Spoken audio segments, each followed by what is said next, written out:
Tipologia, brevíssima introdução aos artefactos de pedra lascada. Bem, chegamos agora ao chamado modo 4 e também vamos juntar ao modo 5, mas vamos fixar sobretudo no modo 4, porque de resto o 5, vamos ver, é um desenvolvimento, especialização do 4. Em algum sentido não faria muito, de alguma maneira não faria muito sentido falar no modo 5. Na evolução, portanto, dos modos tecnológicos do Paleolítico e do Mesolítico. Neste modo 4 falamos de indústrias, laminares e similares.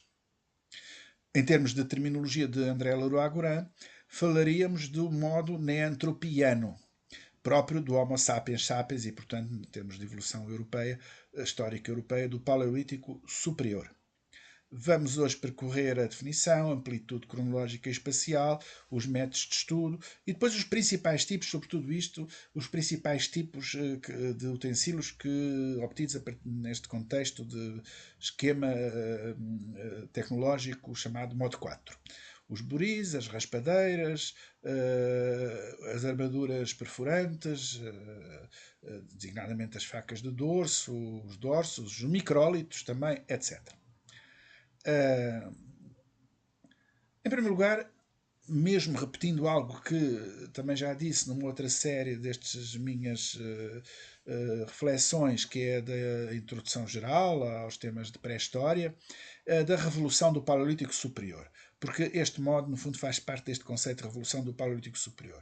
O Paleolítico Superior, o Homo sapiens moderno, se quiser dizer assim, introduz todo um conjunto de novidades de tecnologias de conservação de alimentos, como a fumagem, a secagem, a congelação, tecnologias de transporte, o trenó, a raquete de neve para se poder deslocar em zonas muito frias e cobertas de neve, e novas tecnologias de vestuário, o vestuário confeccionado, o botão, a agulha, são invenções desta época, do Paleolítico Superior, novas territorialidades, como a ocupação da montanha ou das zonas muito setentrionais, circumpolares ou próximo, portanto, num clima glaciário permanentemente geladas, frias, evidentemente, e também uma maior polarização da territorialidade, quer dizer, a fixação, a agregação dos sítios em torno de zonas e, portanto, um povoamento discreto, o que quer dizer, porventura, a sentido étnico, sentido de grupo, não é étnico, com a marcação de territórios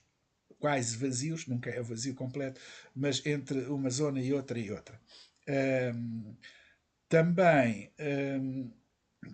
continuando com esta ideia da revolução do Paleolítico Superior, outros dados que podemos acrescentar são estes: os novos comportamentos ligados ao simbólico e ao espiritual. A arte móvel, os objetos de uso comum decorados, os objetos de adorno, os objetos de uso desconhecido decorados, as esculturas, as gravuras, a arte rupestre, a arte parietal, a chamada arte das cavernas, que também pode ser de ar livre, como sabemos pelo exemplo do Coa, entre outros.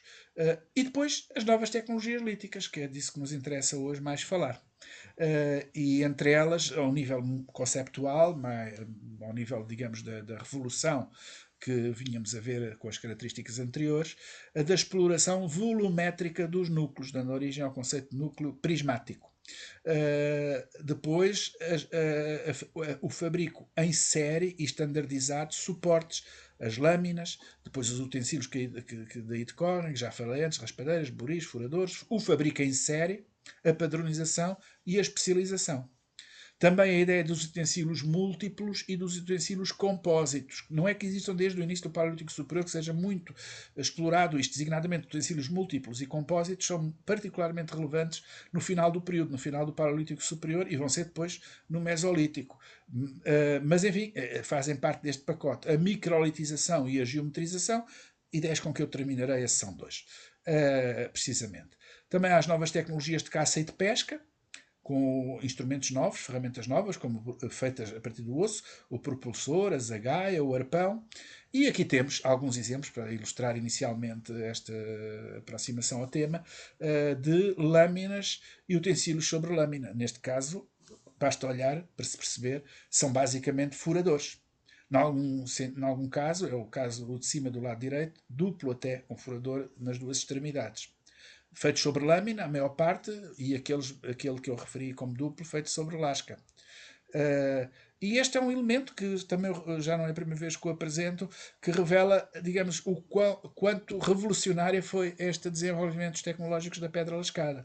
Porque se vê como, pela mesma unidade de peso ou de massa, a quantidade de gume se consegue obter. Isto é uma ideia que foi André Louraguarão o primeiro a apresentá-la, sob outra forma gráfica, não interessa, mas que aqui, a partir de um livro americano, da Time Life, é adotada e apresentada desta maneira também me parece muito sugestiva, e como vêem, desde o tempo dos bifaces mais primitivos e dos outros a ver dali, até o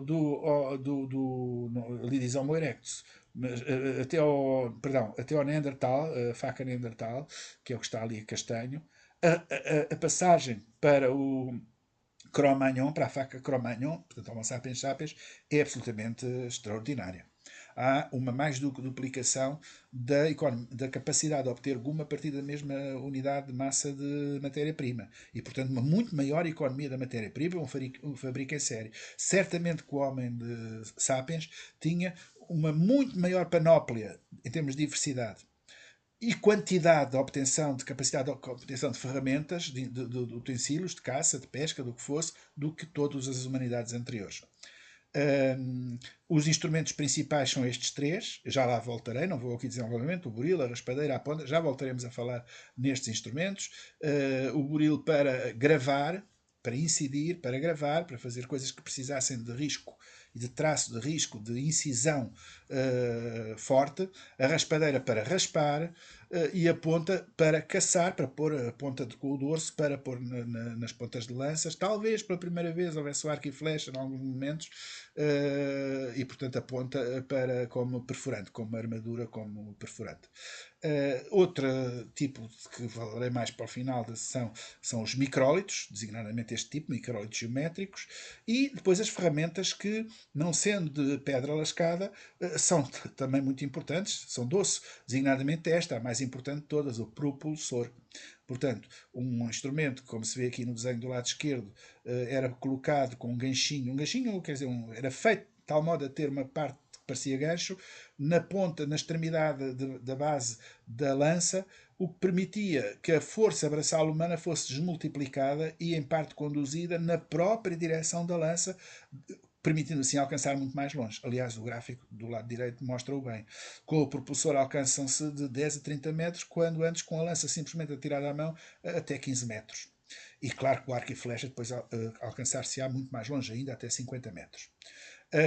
Isto com o arco e flecha simples, não é o atual de tiro de desporto, do desporto que é o arco e flecha, que esses já são arcos muito mais sofisticados. Os instrumentos de osso, alguns com o simbólico, como estes bastões perfurados, que alguns poderiam ser simplesmente propulsores, as ferramentas, os utensílios feitos com osso ou com corno ou com armação de veado, designadamente os arpões, as zagaias. Aqui temos até à direita uma zagaia muito, muito importante na nossa pré-história, encontrada na Gruta ou na Diaclase de Salemas, próximo de Loures, feita em osso peniano de urso, e com muitos risquinhos que tradicionalmente, utilizando os paralelos etnográficos, se interpretam como marcas de caça, como assinalar animais que o caçador conseguiu abater. Cada vez que abatia um, punha um risquinho na sua zagaia. Não sabemos se é assim, se não. Embora o osso é muito. Há uma revolução no uso do osso no Paleolítico Superior, mas o uso do osso vem desde o Paleolítico Inferior, até com casos absolutamente fabulosos, fantásticos, como estes da Itália Meridional, de bifaces feitos em osso, no que revela um comportamento cultural muito limitado, uma região muito limitada. Não existe todo biface em osso em quase nada, em quase nenhum sítio no Acholense. E não é só por uma questão de não se terem conservado, é porque não eram mesmo feitos, é porque o osso não era utilizado para fabricar bifaces. Exceto em algumas regiões muito limitadas, como esta, com peças de resto magníficas. Portanto, não é que o osso não fosse todo trabalhado antes, só que não era trabalhado na quantidade que era depois, como foi no Paleolítico Superior. E ao nível do trabalho da pedra lascada, Também a mesma coisa, este esquema já o apresentei na sessão anterior e revela uma exploração da matéria-prima de tipo Levallois, tipo Paleolítico Médio, e portanto baseada apenas, ou apenas entre aspas, na exploração da superfície, de uma superfície, que vai sempre baixando conforme aquele desenho do meio. Ora, com o Paleolítico Superior passa-se verdadeiramente para um conceito de volume. A massa de suporte, o núcleo, a partir do qual se obtêm lascas, é entendido na sua total tridimensionalidade e não apenas como uma superfície que tem uma base de preparação, mas o talho útil, a exploração útil, limitação à superfície. Há aqui evidentemente também um desenvolvimento intelectual, um desenvolvimento mental, não é? Da imaginação criativa no espaço dos volumes plenamente, totalmente tridimensionais. É o caso, temos aqui um núcleo para, neste caso, lascas pequeninas, que chamam lamelas, também já referirei um pouco mais, em que vemos em cima a visão zenital, portanto, como se vê de topo, a plataforma de extração, e depois duas vistas em baixo do prisma executado perifericamente para extrair lamelas, neste caso. E este temos aqui um outro núcleo também laminar, para lâminas, laminar, portanto, não para lamelas, neste caso bipolar, com extração de lâminas quer a partir de uma plataforma, neste caso distal, quer a partir de outra plataforma, neste caso proximal. E reparem alguns dos, digamos, subprodutos de talho ou produtos de talho típicos do núcleo, deste tipo de núcleo prismático, em diferentes fases da sua preparação. E chama a atenção especialmente para uma lasca que está ali no meio daquilo tudo, com um ondulado em cima, que é a lasca de crista, que aqui se vê, ou a lâmina de crista, que aqui se vê. Este é um esquema que nos permite explicar como é que é feito, como é que é o início da conformação no núcleo prismático, em que primeiro se faz esta crista toda, com lascas tiradas para um lado e para outro, até que se obtém assim uma aresta muito ondulada, que é a crista, que vai conduzir a pancada quando se extrai uma primeira lâmina que tem crista, portanto, aquela lâmina D é uma lâmina de crista. É muito importante quando encontramos lâminas de crista nas nossas escavações arqueológicas, porque revela que há um talho local, que há operações de talho no próprio sítio, que não são só utensílios que se trouxeram para o sítio, já utensílios acabados, que há, portanto, toda ou grande parte da sequência de fabrico está ali representada. As lâminas de crista não são utensílios, são uma fase inicial da preparação dos núcleos prismáticos. E, portanto, depois a seguir uma lâmina de crista, uma outra que ainda tem uma parte da crista, depois outra que ainda tem uma parte da crista, e a partir daqui está lançado o volume para este tipo de configuração. Também está aqui representado em cima em 1 e 2 as cristas, as lâminas de crista, e até em 3, mas depois em 4 já é o núcleo prismático em exploração plena. É muito interessante este tipo de ideia das cristas e do prisma, do núcleo prismático, porque é utilizado depois também em períodos já pós-paleolíticos. Este exemplo é dos mais notáveis na pré-história mundial e é retirado, aliás, das coleções do Museu Nacional de Arqueologia, onde temos vários exemplares, que são chamados livres de Beurre, do Neolítico francês, do Grand Pressigny, um sítio onde há sílex muita qualidade. E aqui vem do lado esquerdo e de centro dois núcleos com a sua superfície principal de exploração de lâminas muito longas, já isto não existe no Paleolítico de todo, e do lado direito um outro núcleo com a face do reverso, com a preparação de duas cristas, portanto estes núcleos de dupla crista, crista à esquerda e crista à direita, são com uma configuração, uma morfologia e uma técnica que geralmente, globalmente é mesmo do Paleolítico Superior, mas conduzida a um grau de sofisticação, de standardização, de morfologia, de dimensão das lâminas, mesmo que saltam daqui, que não existe no Paleolítico Superior.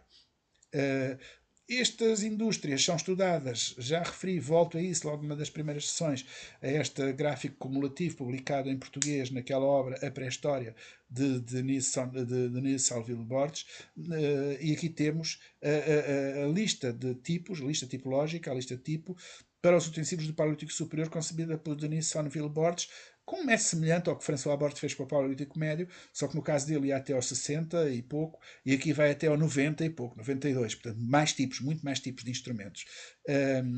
E aqui estão eles, traduzidos para português por o tradutor desta obra, o professor João Carlos Sena Martínez, e creio, aliás, que é a única edição em português até hoje da lista tipo de Nisonville Borges. A única em termos de livro de grande público, evidentemente, não é? De artigos de especialidade. E aqui o que é que encontramos? Encontramos que a lista tipo, tal como a de Borges, está organizada de forma de Borges também, tem os chamados grupos, grupos dos raspadores, grupo dos denticulados, grupo etc.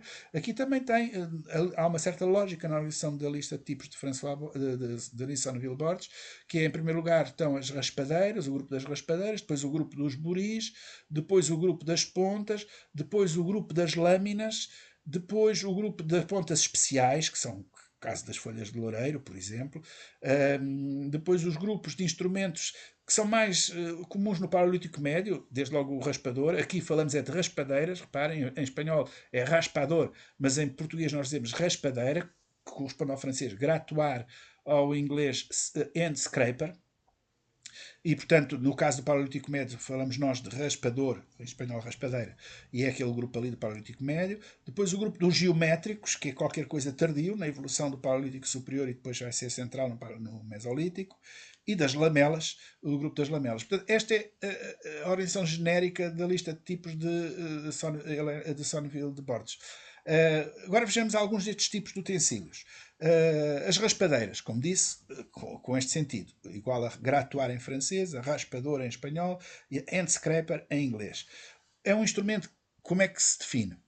Aqui temos à esquerda vários tipos de raspadeiras, já vamos ver mais, não vou entrar agora nesse detalhe, mas interessa-me é o desenho do lado direito, que é uma lâmina ou uma lasca.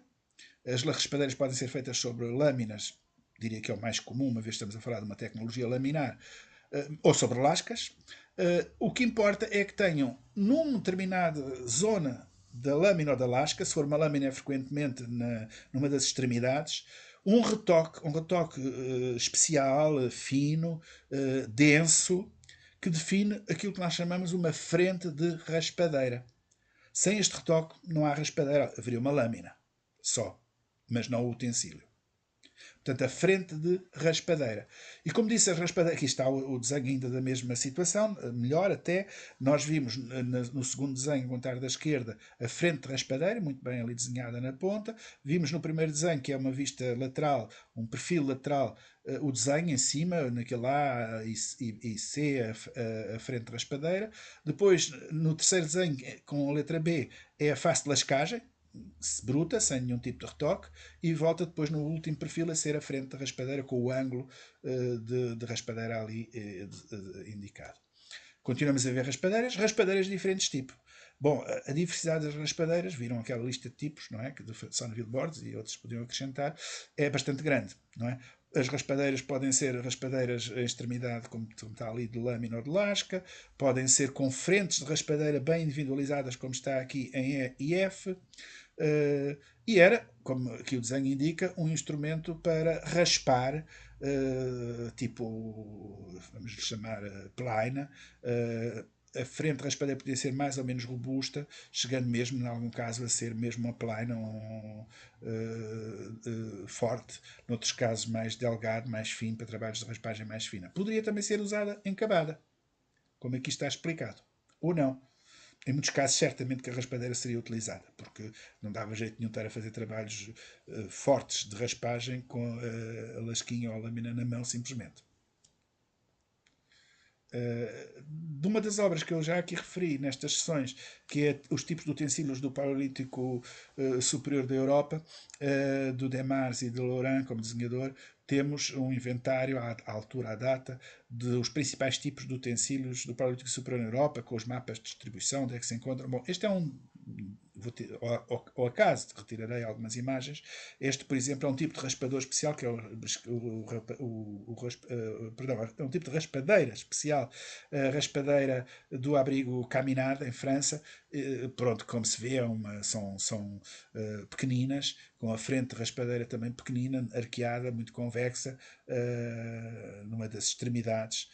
Aqui, por exemplo, já são as raspadeiras ainda mais pequeninas, unguiformes, em forma de unha, que vão ser muito características do Madalenense, do final do Paleolítico Superior.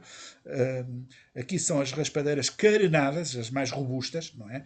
Em que a frente de raspadeira são espessas e, portanto, a frente de raspadeira é forte, é robusta, permite o tal trabalho de plaina com maior facilidade. Ou carenadas e afocinhadas, a museu quer dizer afocinhadas, em que essa carena forte é destacada ainda com um arco, com quais, às vezes mesmo com encoches, com entalhos de um lado e do outro, de modo a melhor destacá-la. Outro tipo de peça, muito central no Paleolítico Superior, é o buril. Diria até que o buril é especialmente importante para o Paleolítico Superior, porque enquanto que as raspadeiras depois continuam a ser muito comuns nas fases seguintes da pré-história, o buril praticamente desaparece. Os homens do Paleolítico Superior tinham necessidades de gravação utilizando este tipo de instrumento, o buril, que aparentemente os pastores, os agricultores dos períodos seguintes já não tinham, preenchiam essas necessidades com outros instrumentos e não através do buril. O que é o buril? Aqui está muito bem explicado. Portanto, temos uma lâmina de suporte, temos uma extremidade que neste caso é truncada, é cortada e retocada, uma truncadura retocada. Pode não ser assim, como já vamos ver, este é um exemplo apenas. O suporte e o tipo de truncadura, o tipo de extremidade, varia. Agora, o que é fundamental é ter este ponto de impacto aqui com um protetor, será certamente, diria mesmo sempre, elástico, doce, de corno, de armação de rena, de veado, de onde se extrai aquele golpe de buril, aquela lamela de golpe de buril. Aquela pequena lamela que se extrai dali não é um utensílio, é um resto. Para quê? Para criar aquele triedro ou diedro picante, forte, de incisão, robusto, que permite riscar sem esmifrar completamente a aresta. Portanto, esta extração daquele bocadinho, daquele canto da lâmina, vai ter essa função de criar uma superfície de incisão robusta. E é isso o buril. Aqui vimos 3 tipos de buril. Buris, sempre com aquela setinha a indicar o local onde se fez, ou uma, no caso de ser 2, golpes de buril, retirando aquelas lamelas que são restos de talho. No caso do A é uma lâmina partida, simplesmente, com truncadura não retocada. No caso de B é uma lâmina com truncadura oblíqua retocada. E no caso de C são 2 golpes de buril oblíquos um em relação ao outro, criando aquilo que se chama um bico de flauta. Mais exemplos, a truncadura retocada, enfim, continuamos a ver a mesma coisa, vou avançar, explicação da mesma coisa. Os livros de tipologia, de tecnologia do Paleolítico são cheios deste tipo de representações, porque trata-se de um instrumento realmente muito importante para o Paleolítico Superior. E aqui temos exemplos de remontagens de diedros de buril, portanto, de lamelas retiradas pelo golpe de buril, em várias posições, enfim. Continuamos a ver, e aqui reparem como, por exemplo, o 1, que é muito interessante, há um primeiro golpe de buril e depois há vários golpes de buril ao lado uns dos outros, formando um arco, um buril, diria, carenado. No limite, temos, no caso 3, o chamado buril em bico de papagaio. Neste caso, a lamela de golpe de buril é extraída depois de constituída todo o retoque arqueado que vimos em cima com a letra F. E ao lado esquerdo, com o número 2, temos um tipo de buril muito característico de certas épocas do Paleolítico Superior, quase diria que é um fóssil diretor, uma peça característica de determinadas culturas do Paleolítico Superior, que é o buril de Noailles, com levantamentos nas 4 cantos da lâmina, normalmente lâminas até relativamente pequenas, não é? É típico, como digo, de certos momentos, especialmente do grafitense. A utilização do buril, a fazer incisões, a gravar. Reparem, por exemplo, é o buril que permite fazer a maior parte dos instrumentos em osso. As agulhas, por exemplo. Numa haste de rena, com o buril escava-se à volta até poder sair a baguete central, a haste central, que depois vai ser ela própria alisada, adelgaçada, eventualmente polida, para fazer uma agulha, para fazer uma zagaia, o que seja. Portanto, o buril é o instrumento básico para poder tirar maior partido também da matéria-prima osso. Aqui temos buris diedros, portanto, os tais buris tipo bico de flauta, diedros direitos, a eixo, e até duplos. A peça que está ali com o número 1, vejam, é um buril nas duas extremidades da lâmina. Diedro dos dois lados. Em cima, na extremidade de cima, com 3, um de um lado e 2 do outro, golpes de buril, e em baixo com 2, apenas 2 pancadas que formam o buril. Aqui temos buris carenados, buris busqueados, tal como nas raspadeiras também podemos ter os buris feitos com este tipo de aproximação, os tais buris de noailles que eu já falei antes, os buris sob truncatura retocada, os buris em bico de papagaio, que também falei antes, e depois esta correlação entre raspadeiras e buris é um dos indicadores, não sendo o único, longe disso, é um dos indicadores interessantes para análise nas indústrias líticas do Paleolítico Superior. Reparem, temos aqui no quadro do lado esquerdo, gratuar, raspadeira, eu não sei se estou, às vezes eu próprio, e peço desculpa pelo engano se o faço, utilizo o termo raspador, porque como sou especialista em Paleolítico Médio, vem maquinalmente mais à cabeça a palavra raspador. Na realidade, sempre que eu diga aqui raspador neste contexto, estou errado. Devia ter dito raspadeira e devo dizer sempre raspadeira. E o que vimos aqui neste quadro é a relação entre gratuar, raspadeiras e buris em vários momentos do Paleolítico Superior, desde as fases iniciais, o chamado Châtel Perronense, ou Castelo Perronense, depois o Arinhacense, depois o Grafetense, depois o Solutrense, depois o Madalonense. E como vêem, a relação entre buris e raspadeiras varia muito ao longo destas indústrias. Eu não tenho a certeza, longe disso, que isto seja assim tão certo e tão universal como aqui está neste quadro. Já tem umas boas décadas. Mas é certamente um indicador interessante, a relação entre raspadeiras e buris. Até porque, como disse, mais tarde os buris praticamente vão desaparecer. E há aqui também momentos designadamente, olha, já o último do Paleolítico Superior, naquele andar que está ali, Asiliense, que praticamente não há buris e há um índice de raspadeiras bastante considerável. E depois o próprio índice de laminares. Nem todas as indústrias do Paleolítico Superior são muito laminares. Aliás, as mais antigas, as do Castelo Perronense, eram até muito pouco laminares e algumas do Arinhacense também não são tão laminares como isso. Ou seja, a quantidade de instrumentos que foram feitos com base em lâminas e não em lascas. Ela é sempre importante, como se vê, por o gráfico, mas varia também bastante. E depois temos ainda no quadro do lado direito, a evolução média dos tipos de utensílios nas diferentes indústrias, não é? Do Paleolítico Superior. Não é? Temos aqui uma lista de utensílios e depois a bolinha maior ou menor diz se eles são mais ou menos representativos e importantes em cada um daqueles momentos, que vai desde o Arinhacense ou Castelo Perronense até ao Madalonense, mais uma vez, desde o início do Paleolítico Superior até ao final do Paleolítico Superior. Outro tipo, terceiro, se não estou em erro, importante de instrumentos do Paleolítico Superior. As facas, ou as pontas ou as facas. As facas de dorso retocado, designadamente, que começam logo a existir muito já vinham de trás, como sabem, no Paleolítico Médio, já começam a existir as tais pontas muito alongadas, ou lascas lamelares de dorso, que já têm um modelo de aproximação às pontas. Mas não há muito. Porque realmente é só no Paleolítico Superior e de mercê da tecnologia laminar também que se tornam muito comuns as pontas. E estas são as pontas de Châtel-Perron, portanto, muito do início do Paleolítico Superior. O André Leroy-Gourhan, que, entre outros, até considerava que este Châtel-Perronense, pelo menos o da Gruta da Rena, em Arcis-sur-Cure, deveria ser obra dos Neandertais ainda, que já tinham tecnologias aproximadas às do Paleolítico Superior, porventura por aculturação, por imitação do Paleolítico Superior. Isso é toda uma matéria em que não quero entrar agora, mas aqui temos várias lâminas com todo um dorso retocado e chamam-se por isso facas ou lâminas de dorso, neste caso a modalidade de faca de Châtel-Perron. Ou aqui também, são facas de Châtel-Perron. Mas depois há outro tipo de lâminas do dorso, aparentemente semelhantes, mas muito diferentes. Aliás, normalmente muito mais elegantes, mais suporte laminar muito mais bem executado, mais alongadas também, muitas vezes, que são as pontas de la gravette. Temos o exemplo típico aqui do lado esquerdo, é uma ponta muito elegante, muito oblonga, neste caso, não é que seja sempre, mas neste caso muito oblonga, e tende a ser, com o seu dorso é relativamente delgada, não é uma ponta espessa, como muitas vezes é a ponta de Châtel-Perron, e vemos depois aqui em 1 e em 2 do lado direito, dois outros exemplares de pontas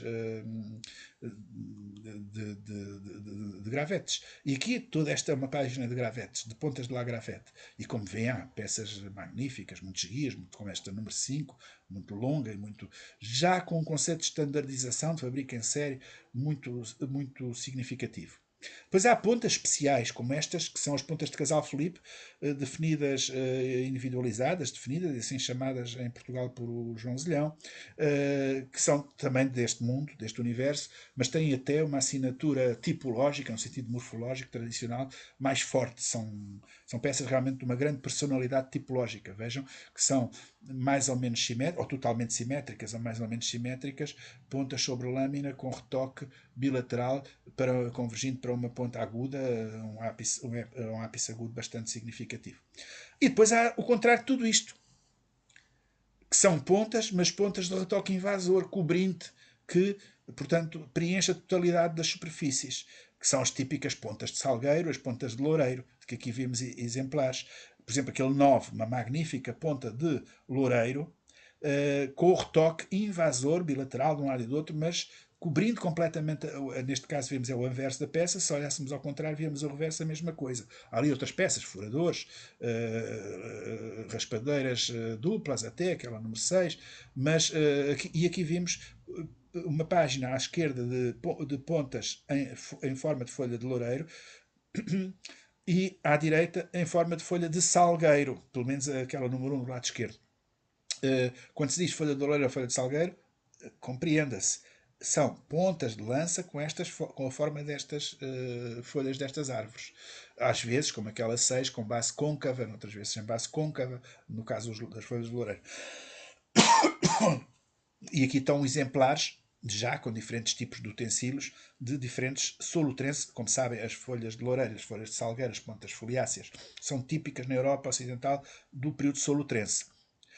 Porquê? Bom, há várias explicações. O período solutrense corresponde ao máximo glaciário de Würm, da última glaciação. E em certamente os grupos humanos tiveram que se refugiar e tornar-se mais densos, aumentar a densidade populacional nas zonas mais meridionais da Europa, nas zonas mais abrigadas da Europa.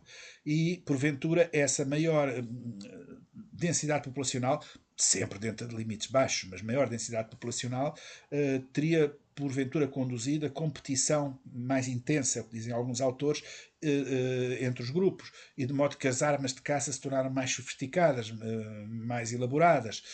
Se é assim ou não, é uma hipótese interessante e tentadora, não estou seguro que seja assim. Mas temos aqui conjuntos solutrenses de dois sítios, neste caso ibéricos, de zonas completamente diferentes. Não é de zonas completamente, de dois sítios ibéricos diferentes.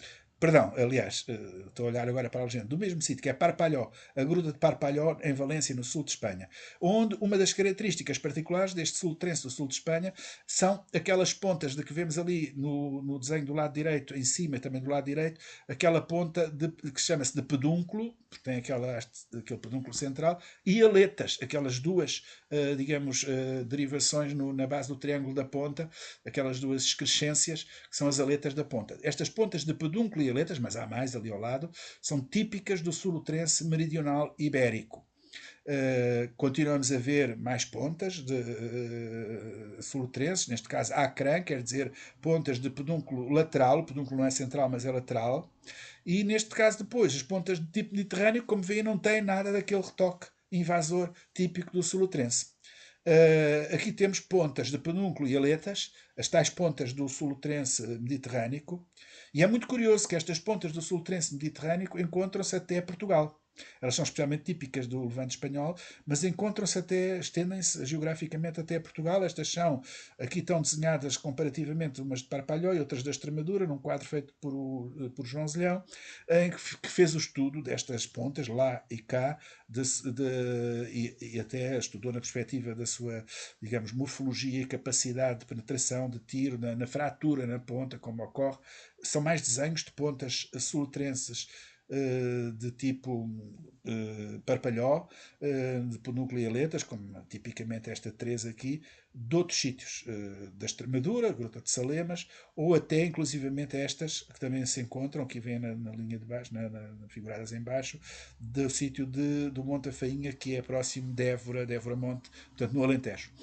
E ali uma folha de salgueiro até em cima. Como veem, além destas pontas, que outros instrumentos podemos falar ainda para o Paleolítico Superior? Os furadores, os microfuradores, que temos aqui exemplos, as lamelas depois, para além das lâminas, as lamelas. As lamelas, no fundo, como o nome indica, são lâminas pequeninas, não é? A diferença entre lâmina e lamela tem a ver com a dimensão. Mas não é só isso. De facto, as lamelas tendem, na fase final do Paleolítico, a ganhar uma grande espaçabilidade, muito mais do que no início do Paleolítico Superior mesmo. E passa a haver uma diversidade, não só em quantidade, muito maior número de lamelas, como maior diversidade tipológica. Por exemplo, aqui vêm lamelas bitroncadas, lamelas denticuladas, lamelas denticuladas como aquela 4, muito bonita, e desenvolve-se também o chamado golpe de buril e o microburil, que penso ter desenhado mais à frente. Este núcleo já mostrei, o núcleo paralelo. Vemos aqui lamelas de dorso, as lamelas do furo, que estas existem desde mais cedo no Paleolítico Superior, evidentemente. Portanto, as lamelas existem sempre ao longo de todo o Paleolítico Superior. Só que realmente tornam-se centrais no final do Paleolítico Superior e depois no Mesolítico. Quando, precisamente, ocorre outro tipo. As lamelas, temos aqui exemplos de possível utilização das lamelas. Reparem, se já as pontas e as raspadeiras, etc., não seriam muitas delas para usar na mão, muito menos o eram as lamelas, que tão pequeninas não serviriam para nada de usadas na mão. Elas eram instrumentos para colocar em cabos, agarrar a cabos com colas, não é? Agarrar a cabos, a hastes, e essas hastes podiam ter várias funções. Podiam ser arpões que em vez de serem feitos todos em osso, teriam a parte da barbela do arpão, do encaixe no corpo do peixe, feita em pedra, não é? E portanto, com esta ideia, caiu uma, duas ou três, substituíam-se por outras. Não era um instrumento todo que se deitava fora. E isto também, em termos de economia da matéria-prima e das ferramentas, é um passo gigante que foi dado. Outro passo importante, no final do Paleolítico Superior, a maior polivalência dos instrumentos, especializados, mas polivalentes. Por exemplo, instrumentos compósitos.